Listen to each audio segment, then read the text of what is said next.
storyteller is Hannah Horvath.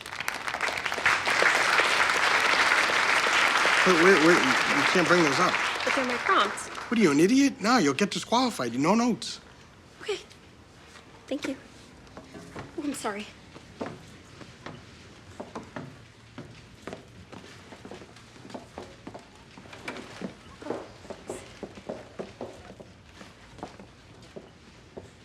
It's actually Horvath, but having your Polish last name properly pronounced is, you know, kind of low on the list of priorities. There's police brutality to worry about and stuff. So, what follows is a classic tale of jealousy and beating it back like the medieval dragon that it is. In this story, I am Viggo Mortensen in Lord of the Rings, and jealousy is powerless against my sword.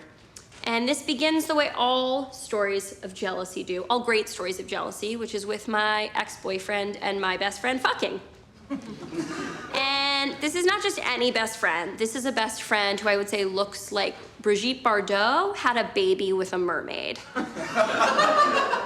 She literally had an open fungal sore on her face, and Matthew Perry still asked her out. So I guess I'm not what you would describe as like a chill girl. I'm not like a cool, relaxed lady. Like you would never meet me and be like, that Hannah, she really goes with the flow, like a funky youth. You would be like, has she snorted Adderall in the last 60 minutes? So when I found out about my ex-boyfriend and my best friend, I was weirdly calm considering that fact. Frozen, even, you know? I tried to imagine all these horrible things like him licking her elephant tramp stamp and sucking her tiny tit while she cupped his balls, and then he sucked on her lip, which was shaped like a rosebud. And I tried to get myself really worked up and just imagine all this horrible stuff on a loop. But the fact is that I wasn't angry. I was sad. I was sad about what I thought they knew I was. I thought they were sitting there going like, oh God, Hannah's freaking out. She's gonna kill a cat and she's gonna nail it to our door. She's gonna cry so hard that all of Greenpoint fills with tears and it's like fucking Waterworld. And you know what?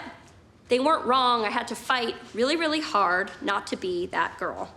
And it wasn't easy. I thought about throwing a bike through his window, but A, he lives on the 3rd floor and I have very poor upper body strength, and B, he probably would have appreciated it and been like, thanks for the bike. I thought about sending her a text that said, how does the wind feel caressing your 2 faces, young lady? But instead, I sat and cried and thought and ate and wrote and masturbated thinking about Chris Farley, which is a thing from my childhood that I haven't fully worked through yet.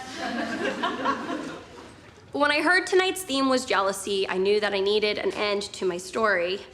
A real end, and that end came about 20 minutes before I arrived here when I delivered a very nice and not at all cheap fruit basket to his door, along with a note that said, good luck, I mean it sincerely, in perpetuity, Hannah. Because that's a fact.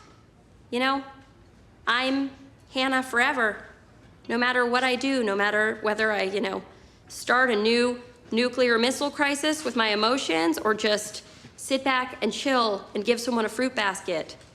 I can only control the mayhem that I create around me. But the crazy thing is that when I showed up, I heard screaming. And I heard my name, and I heard madness. And I knew that I was free, at least for tonight. That's all. Thank you.